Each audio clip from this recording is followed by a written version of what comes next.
Bienvenidos a la sexta clase de la asignatura Parasitología del módulo 2 del Mintología. Finalizamos el estudio de las parasitosis producidas por el mintos, gusanos o ver. Les habla la profesora Diana Graterol.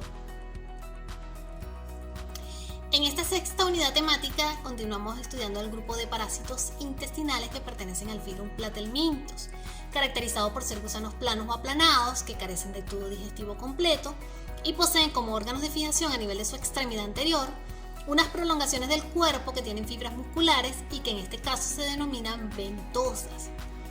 Los parásitos que veremos en esta clase pertenecen a la clase Trematodes porque, a diferencia de los cestodes que vimos en la clase anterior, estos no poseen ganchos, aculios o estructuras quitinosas como órganos de fijación a la mucosa intestinal y no poseen cuerpo segmentado.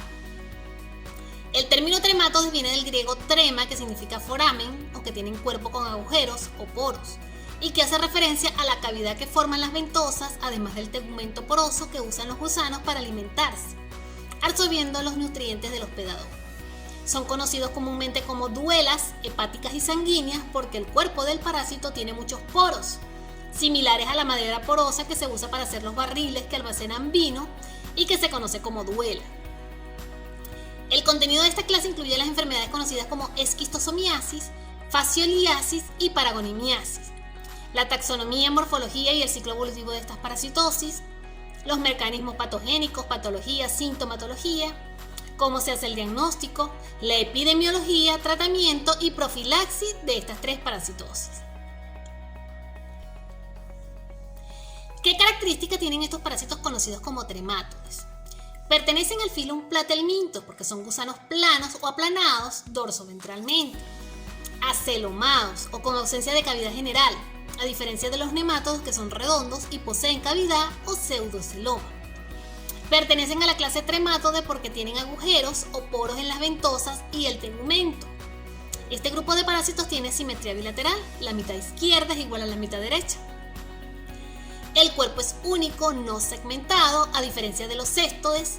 Tienen forma de hoja, el cuerpo es típicamente aplastado, como las hojas, con forma oval o lanceolada, es decir, terminan con forma de punta de lanza. Están recubiertos por un tegumento poroso, a diferencia de los nemátodos que están recubiertos por una cutícula. No poseen cavidad general, por lo tanto son acelomados. Su tamaño es pequeño, en milímetros, aunque tenemos la fasciola que puede medir centímetros. Tienen un aparato digestivo incompleto constituido por boca, esófago y un intestino ciego, pues carecen de ano, por lo que los productos de desecho son regurgitados. Estos parásitos se alimentan absorbiendo los nutrientes a través de la piel o del tegumento. Casi todos son hermafroditas, a excepción de los esquistosomas que son dioicos o tienen sexos separados y presentan dimorfismo sexual, siendo el macho siempre de menor tamaño que la hembra. El tipo de reproducción que se da es por reproducción sexual, aunque las formas larvarias se reproducen asexualmente. Las formas parasitarias presentes son el huevo, las formas larvarias y los gusanos adultos. Son parásitos heteroxenos porque requieren de dos o más hospedadores para completar su ciclo de vida, siendo el hombre el hospedador definitivo y una especie de molusco de agua dulce como hospedador intermediario. También son parásitos eurixenos, pues parasitan diversidad de especies, incluido el hombre. Si vemos comparativamente el filum Nematode y Platelmintes, vemos que los parásitos que estudiaremos en esta clase tienen simetría bilateral, al igual que los cestodes y los nemátodos. El cuerpo es único como los nemátodos, a diferencia de los cestodes que es segmentado.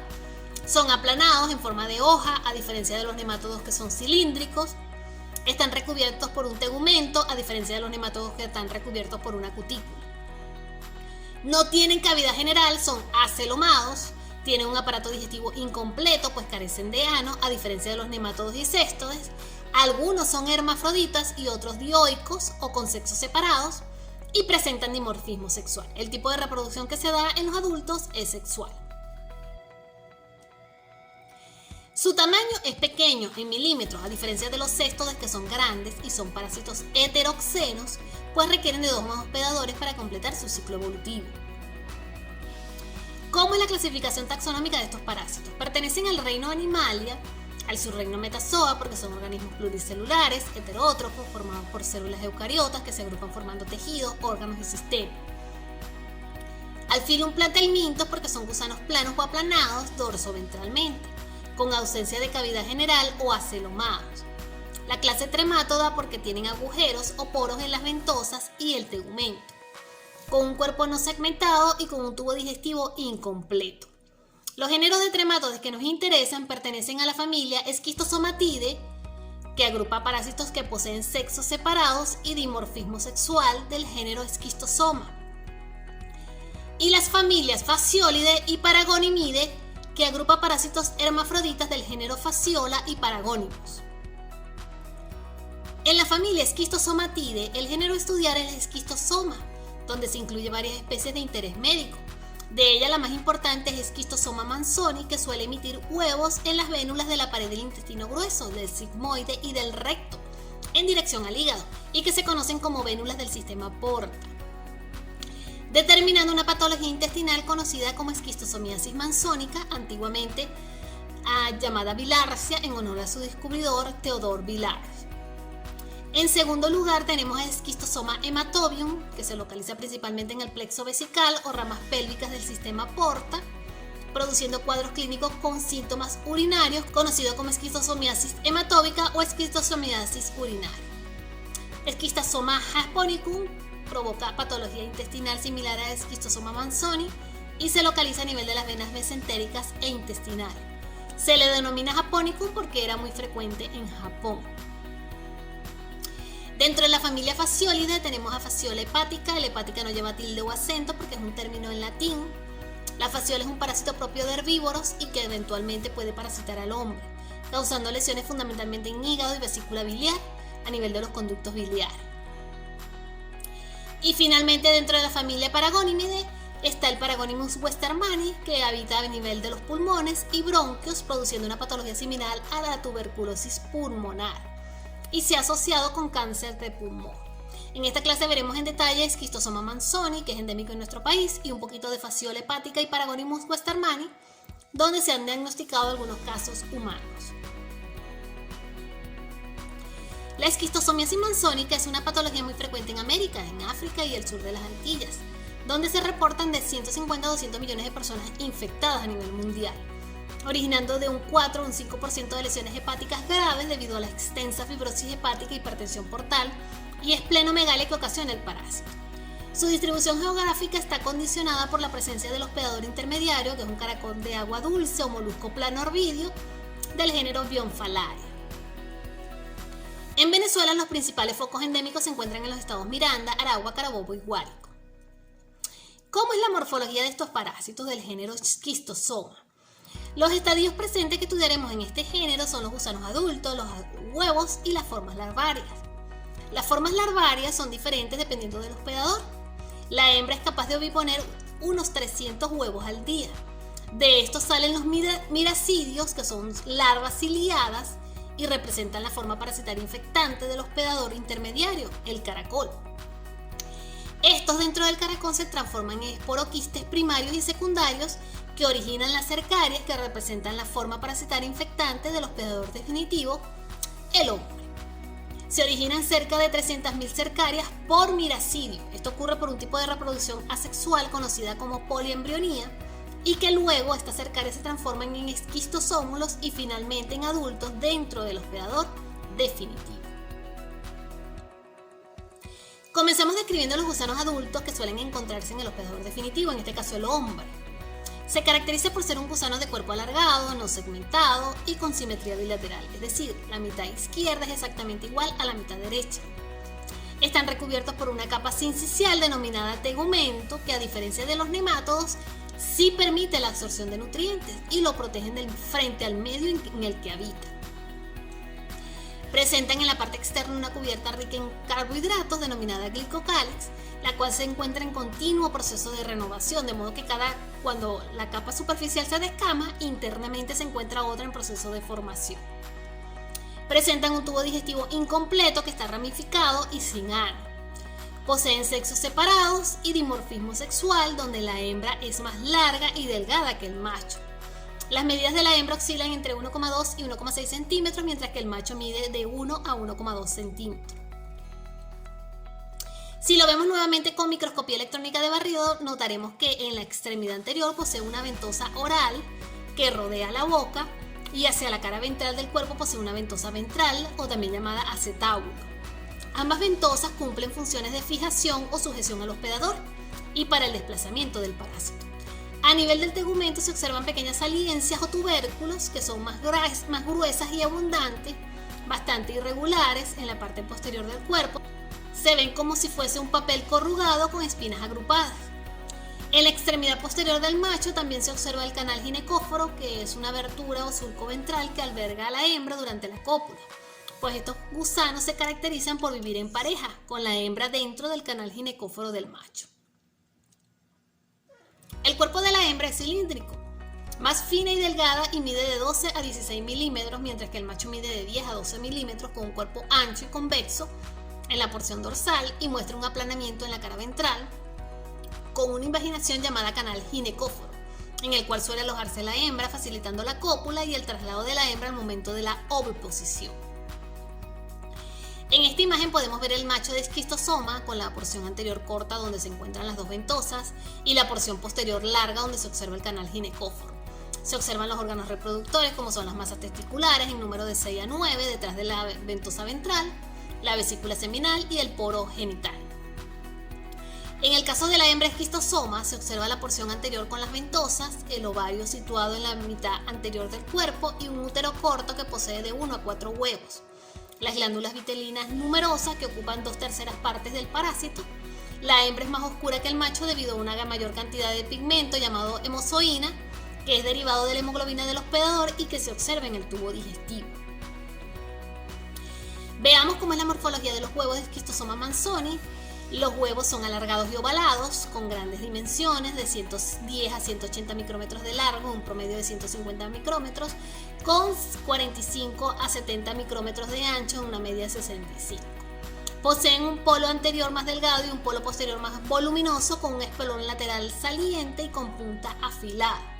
Poseen una cáscara externa transparente y de color amarillo, denominada corión, y a continuación se forma una segunda capa más interna denominada membrana vitelina, dentro de la cual se desarrolla la larva conocida como miracidio, que es la forma infectante para el hospedador intermediario. El miracidio es una larva ciliada embrionaria que mide de unos 180 por 62 micrómetros, se mueve en búsqueda del hospedador, mas no se alimenta porque no posee boca. Cuando son liberadas de los huevos en contacto con el agua, los miracidios apenas viven unas horas si no encuentran a su hospedador intermediario, ya que poseen una cantidad limitada de nutrientes. Aunque se dice que pueden sobrevivir de 24 a 48 horas, la mayoría de ellos mueren o pierden su viabilidad en 8 a 12 horas. La cercaria es el último estadio larvario, es nadadora libre, caracterizada por tener una larga cola bifurcada en el extremo distal.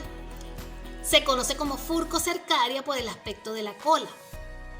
Posee una cabeza de unos 200 micrómetros, equipadas con espinas y papilas sensoriales y recubiertas por tegumento, semejante a pequeñísimos renacuajos. Las cercarias tienen diferenciación sexual, hay cercarias macho y cercarias hembras. No se alimentan, perdiendo su energía de reserva en 96 horas. Las glándulas de la cabeza contienen enzimas que le permiten penetrar la piel del hospedador y al hacerlo pierden la cola. ¿Cómo es el ciclo evolutivo de estos parásitos?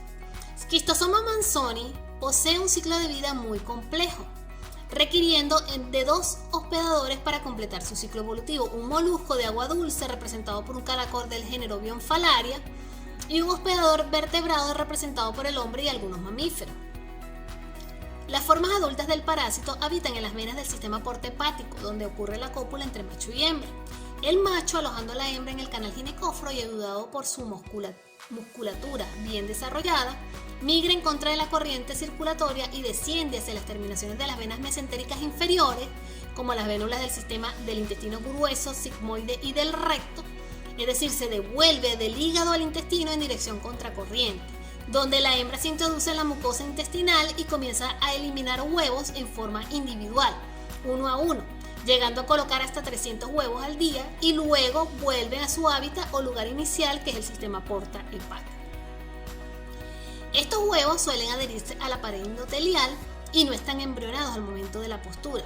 Algunos huevos pueden ser arrastrados por la corriente circulatoria hasta el hígado o a través de la circulación general llegar a pulmones y corazón. En un periodo de 7 a 10 días se forma dentro del huevo una forma larvaria denominada miracidio. Los huevos se mueven en la pared intestinal atravesando la mucosa hasta llegar a las heces para salir al exterior y completar su maduración. De no salir en un periodo de 12 a 20 días ocurre muerte del miracidio. Para la salida del huevo ocurren varios mecanismos que favorecen su desplazamiento, como es la liberación de una sustancia proteolítica por parte del miracidio, que es capaz de atravesar la cáscara y provocar ruptura del tejido. También puede ocurrir una reacción inflamatoria local producto de la obstrucción de las vénulas y llegada de eosinófilos y un aumento de la motilidad intestinal. Todo esto hace que al llegar a la luz intestinal ocurra salida del huevo con las heces. Estos huevos que salen con las heces son arrastrados por las lluvias o caen directamente sobre aguas dulces, de modo que el medio hipotónico y la temperatura de 28 grados facilita la ruptura de la cáscara y liberación del miracidio, que nada en agua ayudado por la presencia de los cilios. Este miracidio tiene forma alargada y no se alimenta en el agua, sobreviviendo a expensas de reservas de glucógeno. Si no invade rápidamente un nuevo hospedador, muere entre 12 a 24 horas después de la eclosión del huevo. Estos miracidios son atraídos por sustancias hidrosolubles segregadas por los moluscos del género Bionfalaria y entran en contacto con él sobre todo en sus partes blandas como las antenas y los lados de la cabeza, y es capaz de invadirlo ayudado por la liberación de enzimas proteolíticas presentes en las glándulas de penetración del miracidio. Se estima entre 18 y 26 grados la temperatura óptima para la penetración de los miracidios en los moluscos. Al invadir el caracol, el miracidio sufre una serie de transformaciones, pierde la cubierta externa, los músculos se atrofian y ahora se transforma en una especie de saco alargado denominado esporoquiste primario, y comienza un proceso de multiplicación asexual. A los 8 días se forma dentro de este saco múltiples células germinativas y a los 15 días se originan de 200 a 400 esporoquistes secundarios que abandonan el esporoquiste primario a través de un poro. Estos esporoquistes secundarios ya poseen esbozos del aparato digestivo y se dirigen hacia el hepatopáncreas del caracol, donde aumentan de tamaño y comienza a formarse en su interior células germinativas que dan lugar al cabo de 3 a 4 semanas a otra forma larvaria denominada cercaria, que igualmente abandona el esporoquiste secundario a través de un poro y sale del caracol a través de los tejidos blandos. Estas cercarias poseen una ventosa ventral, esbozos de una ventosa oral y enzimas líticas que favorecen la invasión de un nuevo hospedador, así como una cola bifurcada que facilita nadar en el agua y sus movimientos. Estas cercarias solo sobreviven en el agua durante 24 horas y si no invaden a un hospedador, mueren rápidamente. Al entrar en contacto con el hombre, las cercarias son estimuladas por las sustancias lipídicas de la piel e invaden el tejido, ayudadas por sus movimientos y enzimas proteolíticas. Al penetrar al hombre, la cercaria pierde la cola, su cubierta externa y sufre una serie de transformaciones inducidas por el aumento de la tonicidad del medio. Se transforma en una forma alargada y adquiere aspecto vermiforme, transformándose en el esquistosómulo. Los esquistosómulos migran hacia las vénulas cutáneas y alcanzan la circulación venosa general. Llegan al lado derecho del corazón y de allí a los pulmones. En los vasos pulmonares los esquistosómulos se tornan más largos y delgados, pasan de los capilares arteriales a los venosos y llegan al lado izquierdo del corazón, siendo distribuidos a través de la circulación general sistémica. A los 8 días llegan al hígado, donde en el sistema porta se encuentran las condiciones para su madurez y comienza la ingestión de sangre, alcanzando así el estadio adulto. Luego macho y hembra copulan y la hembra pone nuevos huevos para repetirse nuevamente el ciclo. El ciclo dura de entre 4 a 5 semanas en el hospedador intermediario, el caracol, y de 6 a 8 semanas a nivel del hospedador definitivo, el hombre. En resumen, tenemos un parásito heteroxeno con un hospedador intermediario, los moluscos o caracol, y un hospedador definitivo representado por el hombre, donde el parásito alcanza el estadio adulto y vive la mayor parte del tiempo. El hábitat definitivo son las vénulas del sistema porta-hepático. Luego de la cópula entre macho y hembra, el macho, alojando a la hembra en el canal ginecóforo, migra en sentido contracorriente circulatoria para llevar a la hembra a oviponer en las terminaciones de las venas mesentéricas inferiores. a nivel de los capilares del sigmoide, donde se introduce en la mucosa. Allí la hembra coloca los huevos, que es la forma parasitaria de eliminación, en el hombre infectado. Y al cabo de 10 días en tejido, el huevo sufre un periodo de maduración, formándose la primera forma larvaria o miracidio, que es la forma parasitaria infectante para el caracol, el cual cae a la luz intestinal y es excretado al exterior con las heces. En condiciones favorables de temperatura entre 18 y 26 grados, de luz y presencia de aguas dulces, ocurre la penetración del hospedador intermediario, el Caracombium phalaria glabrata, por el miracidio, dando lugar a esporoquistes primarios, luego esporoquistes secundarios que se dirigen hacia el hepatopáncreas del caracol y originan cerca de 300.000 cercarias, que son la forma parasitaria infectante para el hombre. Luego de la penetración transcutánea, la cercaria pierde la cola, transformándose en esquistosómulo que se dirige a órganos y al sistema porta-hepático para alcanzar el estadio adulto. Habiéndonos estudiado cómo es la biología de este parásito, veamos cuáles son los mecanismos por los cuales el esquistosoma manzoni provoca patología en el hombre y cuáles son sus síntomas. Los daños producidos por el parásito pueden ocurrir en primer lugar, durante el paso de las cercarias a través de la piel, y en segundo lugar, por la presencia de gusanos adultos dentro de los vasos del sistema porta-hepático del intestino y el hígado, y en tercer lugar, por la presencia de los huevos a nivel de la pared intestinal, del hígado, del pulmón y otros órganos. Todos estos procesos patogénicos tienen gran importancia: la intensidad de la infección o carga parasitaria, las reinfestaciones y el estado inmunológico del hospedador. Veamos cada uno de ellos, comenzando con el paso de la cercaria a nivel de la piel. En este caso se producen lesiones de tipo histolítico e irritativo, donde la liberación de sustancias líticas y la ruptura de las células provocan la llegada de células de defensa del organismo como neutrófilos y eosinófilos. Puede ocurrir liberación de histamina, producto de reacciones de hipersensibilidad a sustancias antigénicas liberadas por las larvas. Esto puede conducir a un proceso inflamatorio local de tipo dermatitis, que puede ir acompañado de lesiones eritematosas como urticaria. La aparición de síntomas depende de dos factores: la carga parasitaria y el grado de susceptibilidad del hospedador. En la gran mayoría de los casos no existen manifestaciones clínicas. Sin embargo, si el número de cercarias es muy alto, la persona es sensible o se trata de reinfecciones, pueden aparecer síntomas temporales que pueden durar de 2 a 3 días, como prurito y enrojecimiento local. Vemos en esta figura cómo se produce el paso de la cercaria a través de la piel del hospedador. En primer lugar, la cercaria es atraída por la piel humana. Luego esta cercaria se abre paso a través de la piel y se separa de la cola bifurcada para formar un esquistosómulo. Luego el esquistosómulo migra y libera productos de excreción-secreción que interactúan con las células de Langerhans presentes en la epidermis. Y para iniciar respuestas inmunes adaptativas a nivel de los ganglios linfáticos. El esquistosómulo se mueve hacia la membrana basal y luego pasa a la dermis. Allí es vulnerable a la muerte mediada por anticuerpos por granulocitos. Se liberan lo que son citoquinas que activan más fagocitos y polarizan la respuesta inmune hacia una respuesta de tipo inflamatoria. El esquistosómulo penetra las venas dérmicas para migrar a los pulmones, pero antes se produce un mecanismo de evasión inmune, como es el mimetismo que vimos en la primera clase, y que consiste en que el parásito se disfraza con proteínas de la superficie propias del hospedador, las de los grupos sanguíneos de los glóbulos rojos, para que el sistema inmune no lo ataque y de esa manera poder desplazarse.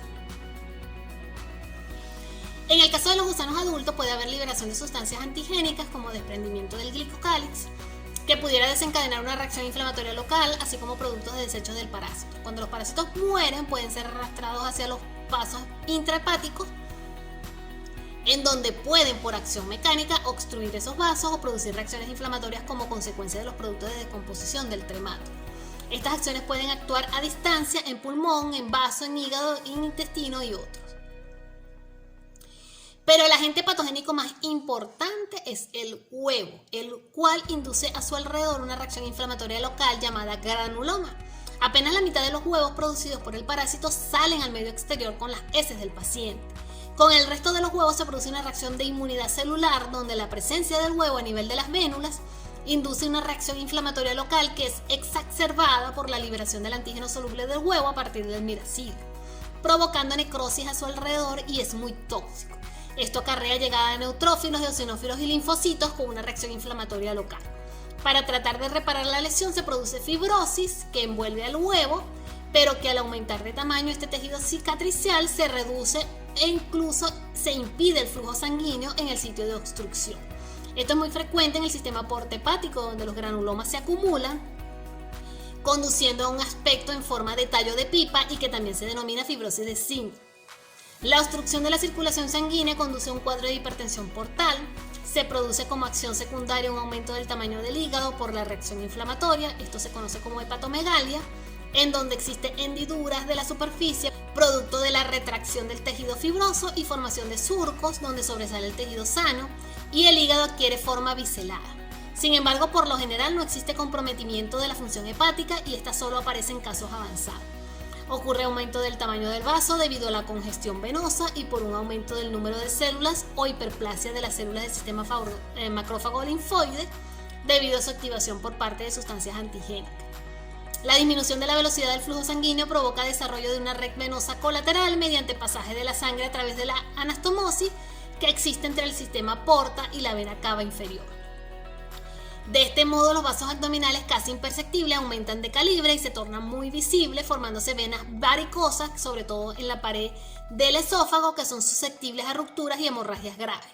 Como consecuencia de las hemorragias y la lentitud del flujo sanguíneo, ocurre derrame de líquido en las cavidades del cuerpo, que se conoce como ascisto.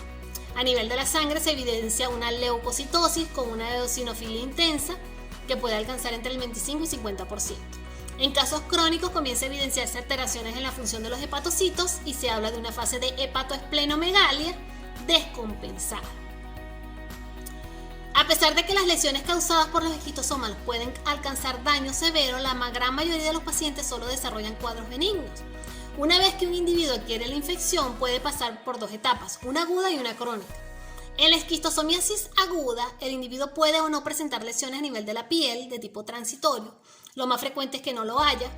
2 a 6 semanas después de la penetración de la cercaria puede tener como único síntoma fiebre de carácter intermitente y que puede llegar a 40 grados y durar solo unos días o hasta 2 semanas. Puede haber manifestaciones intestinales con presencia de dolores abdominales que pueden ir acompañados de heces diarreicas o pastosas y que son autolimitantes. Los síntomas desaparecen y el paciente pasa a la fase crónica, pudiendo estar completamente asintomático o con manifestaciones intestinales como diarrea, flatulencia, dispepsia, que es la sensación de dolor o malestar abdominal. Esta es la llamada forma intestinal que ocurre en la mayoría de los casos y en donde hay eliminación de huevos en las heces. Puede haber fibrosis moderada sin afectar el hígado. Al aumentar el número de granulomas y aparecer la hipertensión portal, se desarrolla la hepatomegalia. Y al examen físico se puede palpar el hígado, que se conoce como la forma hepatointestinal. Si transcurren muchos años de la infección, también se compromete el vaso y se desarrolla una hepatoesplenomegalia, donde puede o no evidenciarse huevos en las heces del paciente. Esta forma se denomina hepatoesplénica, que al complicarse puede dar lugar a la formación de la forma cardiopulmonar con éxtasis de las venas yugulares, cianosis, disnea y que conduce a la muerte del paciente. El diagnóstico de la esquistosomiasis puede ser clínico-epidemiológico o basarse en pruebas de laboratorio. El diagnóstico clínico-epidemiológico se basa en el examen físico y el interrogatorio que el médico practica al paciente durante la consulta. Se debe preguntar la procedencia del paciente, si ha estado en contacto directo con ríos de agua dulce, sobre todo en la región centro-norte de nuestro país. Hay que tomar en cuenta algunos síntomas como diarrea, dolor abdominal, fiebre, que pueden ser inespecíficos. Quizás el único dato importante que nos puede hacer sospechar de la enfermedad es una hepato- y esplenomegalia. Sin embargo, hay que hacer diagnóstico diferencial con otras patologías que provoquen este mismo efecto. Por lo cual hay que recurrir al diagnóstico de laboratorio, que puede basarse en la demostración de huevos en la muestra de heces o la realización de pruebas inmunológicas. El examen de las heces es el principal método de diagnóstico debido a su simplicidad y objetividad. Puede utilizarse métodos directos con solución salina y Lugol, donde se procede a la identificación de los huevos con base en su morfología. Sin embargo, ofrecen poca sensibilidad, para lo cual lo más recomendable es utilizar técnicas de concentración. Los métodos inmunológicos se basan en la búsqueda de anticuerpos producidos en el paciente como respuesta a numerosas sustancias antigénicas producidas por el miracidio, los esquistosómulos o los gusanos adultos. Entre estos métodos tenemos la prueba de precipitación circumoval, PPCO, reacción indirecta de anticuerpos fluorescentes, RIAF, ELISA y la reacción intradérmica. Una desventaja de ellas es que las pruebas pueden permanecer positivas durante mucho tiempo después, incluso años posteriores a la cura parasitológica. ¿Cómo reconocemos los huevos de tremátodes? Como ya les mencioné, los huevos de Schistosoma manzoni son alargados, con una cubierta transparente de unos 110 a 180 micrómetros por 45 por 70 micrómetros, con un característico espolón lateral nítido cerca de la extremidad posterior y apuntando hacia atrás. También está el huevo de Schistosoma hematobium, es de aspecto ovalado, de gran tamaño, puede medir de 120 a 190 micrómetros, dotado de una cápsula exterior resistente de doble contorno que lo recubre por completo y presenta un espolón terminal característico en posición central. El huevo de Schistosoma japonicum es típicamente oval o subesférico de unos 60 por 100 micrómetros por 45 a 80 micrómetros y presenta una espina vestigial. ¿Qué característica tienen estos otros tremátodes? Schistosoma hematobium suele ser más frecuente en África y se extiende en otras áreas como la bahía del Mediterráneo, así como Medio Oriente e India. Los adultos viven en las ramas pélvicas del sistema porta y la hembra pone sus huevos en los capilares de la vejiga, por lo que los huevos son excretados con la orina. Los hospedadores intermediarios son las especies africanas del género Bulinus y los principales síntomas de la presencia del parásito son sangre en la orina, micción dolorosa, pudiendo detectarse una alta frecuencia de cáncer de vejiga. Schistosoma mekongi es parecido a Schistosoma japonicum y se ha encontrado en la cuenca del río Mekong en Indochina. Schistosoma japonicum es endémico en China, Filipinas e Indonesia. Provoca patología similar a Schistosoma manzoni y se localiza a nivel de las venas mesentéricas e intestinales. Su hospedador intermediario son caracoles del género Oncomelania. Y Schistosoma intercalatum es parecido a Schistosoma hematobium, pero ocasiona patología hepática e intestinal. Se encuentra en el África centro-occidental. En cuanto a los métodos de concentración que se emplean para diagnóstico, tenemos el método de Cato, que vimos en la clase de nemátodos, en donde se utiliza una mayor cantidad de muestra de S y constituye el método de elección en la mayoría de los laboratorios. En este caso, el fundamento se basa en la clarificación de la muestra fecal mediante el empleo de papel celofán embebido en una muestra de glicerina y agua. De este modo se torna transparente y facilita la visualización de los huevos presentes. Existe una versión semi-cuantitativa de la técnica, el Cato-Cax, donde se procede a contar el número de huevos de una cantidad conocida de muestra de heces, se calcula el número de huevos por gramo de heces y conociendo la cantidad de huevos eliminados por cada hembra, se estima la carga de parásitos. La cuantificación de la intensidad de la infección es útil para el médico a fin de pronosticar la morbilidad del paciente y desde el punto de vista epidemiológico para estimar la intensidad de la transmisión en un foco epidemiológico. Otra técnica de concentración es el método de Lux, también denominado método de Hoffman, que es una técnica de sedimentación espontánea similar al método de Berman, en el cual se disuelven en agua unos 5 gramos de S y se pasa a través de un filtro recolectándolas en un vaso cónico. De modo que los huevos, al ser pesados, sedimentan y van hacia el vértice del envase. Se toma con una pipeta Pasteur el fondo del vaso y se revisa el microscopio. Tiene una ventaja y es que puede servir como control de infección activa, ya que los huevos maduros en el agua eclosionan y liberan miracidio. También está la técnica de eclosión de miracidios, donde se lava las heces varias veces con solución salina y se coloca en un tubo con agua filtrada o preferiblemente hervida para eliminar posibles ciliados. Al colocar las heces allí, los huevos eclosionan al cabo de minutos u horas y los miracidios se observan fácilmente por sus movimientos. Se emplean como criterio de cura. Dentro de los métodos inmunológicos que se emplean para diagnóstico tenemos la prueba de precipitación circumoval o PPCO, también llamada periovular, que es la más sensible y específica de todas las pruebas, pues es capaz de discriminar entre especies del género Schistosoma. Consiste en incubar suero del paciente con huevos viables por un periodo de 24 a 48 horas. La reacción antígeno-anticuerpo se evidencia mediante la formación de precipitados hialinos alrededor de la cáscara del huevo, que pueden observarse al microscopio. Su positividad es mayor en pacientes crónicos. Se torna negativa 8 meses después de la cura de la infección. Otras técnicas son la reacción indirecta de anticuerpos fluorescentes, el ELISA, la reacción intradérmica. La reacción intradérmica es una reacción de hipersensibilidad inmediata en donde se inocula extractos inactivados del gusano, principalmente vermes adultos, en la cara anterior del antebrazo. La lectura se hace a los 15 minutos y se considera positiva cuando se forma una pápula palpable con un diámetro superior a 1 centímetro. Su sensibilidad es del 90% y solo indica que el paciente entró en contacto con el parásito y está sensibilizado a sus antígenos. Puede haber reacción cruzada con fascioliasis y en las infecciones por otros tremátodos. En cuanto a la epidemiología de la esquistosomiasis, el reservorio o fuente de infección es el hombre enfermo, son antroponosis o enfermedades transmitidas de hombre a hombre, aunque se han encontrado algunos mamíferos infectados naturalmente como las ratas domésticas y algunas especies de monos, por lo que ahora se considera una zoantroponosis, es decir, una enfermedad transmitida de humanos a los animales. Los niños con cargas parasitarias elevadas y reducidos hábitos higiénicos son reservorios más importantes que los adultos. El mecanismo de transmisión es por penetración de las cercarias en la piel, que depende de la presencia del hospedador intermediario, representado por moluscos planorvidios del género Bionfalaria, los cuales habitan en aguas dulces con poco movimiento. El hospedador susceptible es el hombre sano. La forma infectante para el hombre son las cercarias y para el hospedador intermediario los miracidios.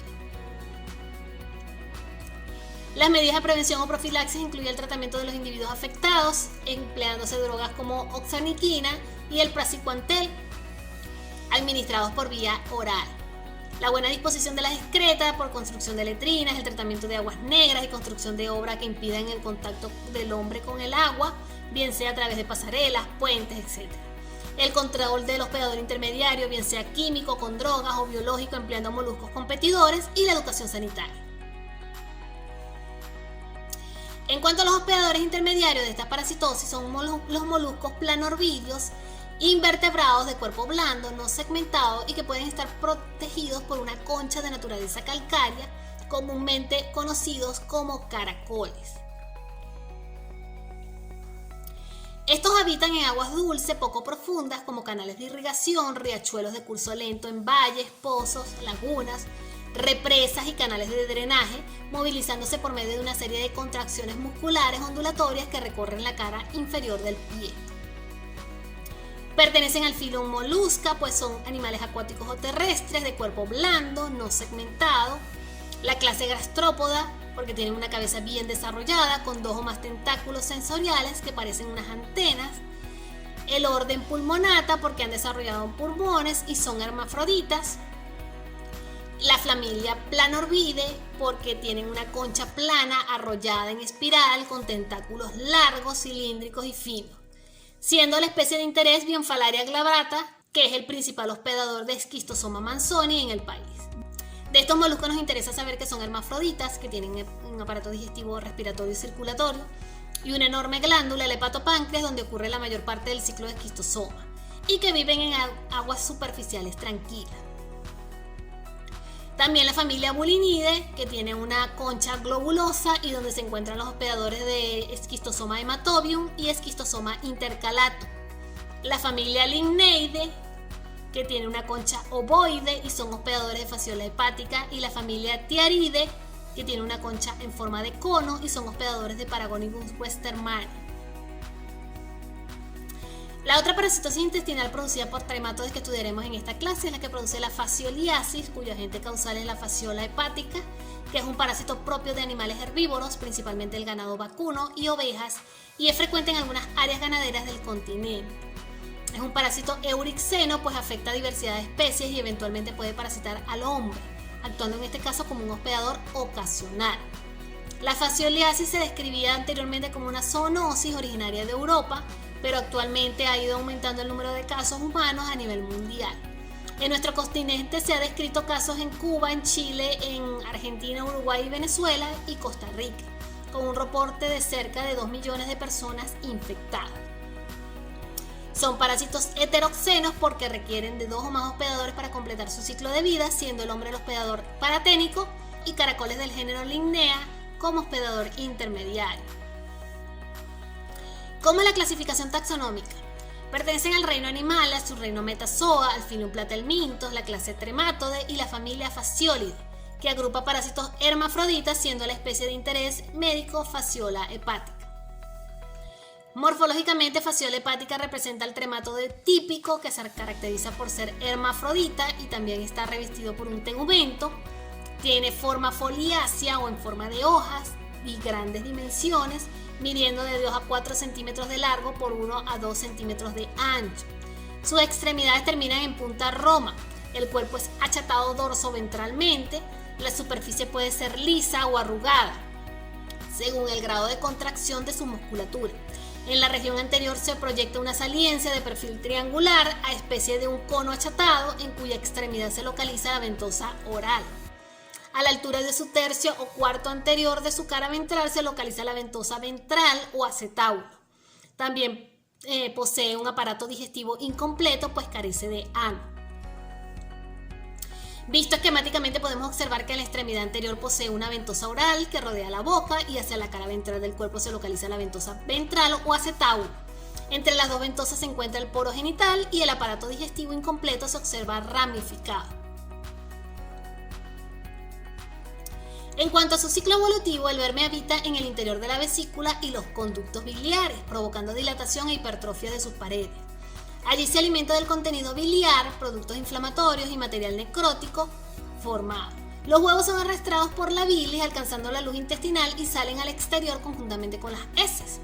En el medio externo, en presencia de agua y temperatura adecuada, los huevos sufren un desarrollo embrionario que dura de 9 a 25 días con eclosión del huevo y liberación del miracidio, el cual invade moluscos de agua dulce que pertenecen al género Limnea. Allí se transforman en esporoquiste primario, secundario, que se desarrollan en redias y de allí se forman las cercarias, que abandonan el molusco por sus partes blandas. El cuerpo de la cercaria en este caso es oval o redondeado y posee una cola simple o ventosa. Posee en su interior unas glándulas citógenas que elaboran una sustancia que permite la formación de una pared externa. Al salir del caracol, la cercaria solo nada algunos minutos y se adhiere por sus ventosas a la vegetación acuática, sobre todo el berro. Al ocurrir esto, las glándulas citógenas liberan su contenido y pierde la cola, de modo que ahora se transforma en una cercaria recubierta o enquistada denominada metacercaria, que puede sobrevivir adherida a los vegetales o en el tejido de los crustáceos hasta 3 meses. Estas metacercarias son ingeridas por el herbívoro o por el hombre cuando ingiere vegetales crudos mal lavados, de modo que al llegar al duodeno se rompe la pared y se libera la metacercaria, que perfora la pared intestinal y alcanza la cavidad peritoneal. De allí perfora la cápsula de Gleason que reviste al hígado y llega al cabo de 6 días al parénquima hepático. Allí crece y demora unos meses en llegar a sus conductos biliares, donde se originan los adultos, que producirán huevos que abandonarán al hospedador y cerrarán el ciclo. En cuanto a la patogenia de esta enfermedad, solo se evidencian lesiones a nivel hepático durante la fase aguda, producida por el paso de las larvas a través del parénquima hepático, y en segundo lugar a nivel biliar, producida en la fase crónica de la enfermedad causada por el gusano adulto. A nivel del hígado, las lesiones guardan relación con la carga parasitaria. Se observan pequeños focos de reacción inflamatoria donde es muy característico la abundancia de grandes cantidades de eosinófilos en mayor cantidad que en otros tremátodes. También hay fibrosis, se puede producir necrosis parcial o completa de los lóbulos hepáticos y existe hepatomegalia. A partir de la 7ª semana comienza a llegar a la vesícula biliar, donde se producen hipertrofia e hiperplasia con obstrucción de los conductos biliares. Por lo general no existe aumento de tamaño. Les muestro imágenes cómo se ven los ejemplares adultos en los conductos biliares. Parecen parches adheridos al órgano y por su tamaño son visibles a simple vista. En la fase aguda de la enfermedad se observan como síntomas muy característicos fiebre elevada, eosinofilia muy intensa y hepatomegalia, donde la palpación es dolorosa. Puede haber dolor abdominal y diarrea. En la fase crónica se registran síntomas similares a una colecistitis, cálculos biliares u otros similares. Puede haber dolor abdominal e ictericia.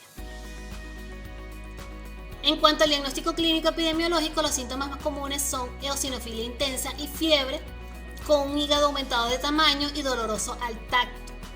Con respecto al diagnóstico de laboratorio, la búsqueda de huevos en las heces ofrece muy poca sensibilidad, aún con técnicas de concentración, pues la ovoposición en el hombre es muy escasa o nula.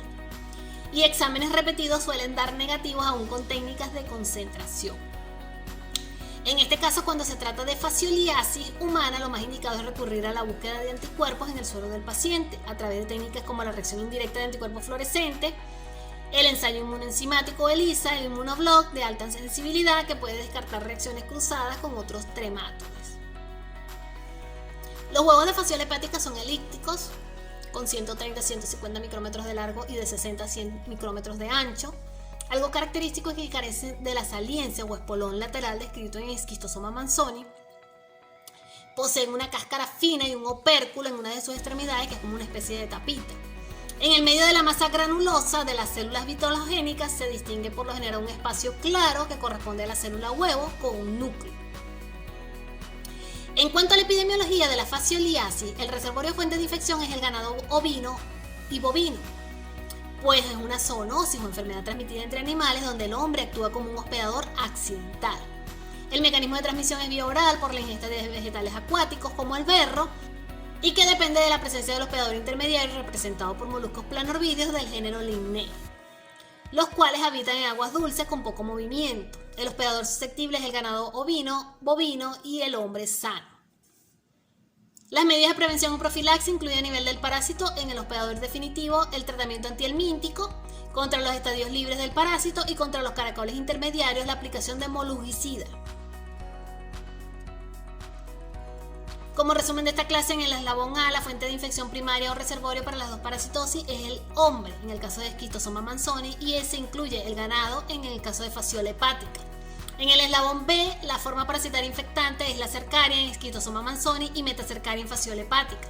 La puerta de entrada es la piel en Schistosoma manzoni y la boca en fasciola hepática. El mecanismo de transmisión es activo vía transcutánea en Schistosoma manzoni y pasivo oral en fasciola hepática. El hábitat son las vénulas del sistema porta en Schistosoma manzoni y los canalículos biliares en fasciola hepática. La forma parasitaria de eliminación son los huevos con miracidio en Schistosoma manzoni y huevos en fasciola hepática. El medio de eliminación son las heces, la puerta de salida el ano, el medio de evolución el caracol Bionfalaria glabrata en Schistosoma manzoni y del género Limnaea sp en fasciola hepática. Y en el eslabón C, el hospedador susceptible, el hombre. Los métodos diagnósticos de elección son la técnica de ELISA y PPCO para Schistosoma manzoni y RIAF y ELISA para fasciola hepática. Terminamos con una pequeña información en cuanto a la patología de Paragonomiasis, que es producida por Paragonimus westermani.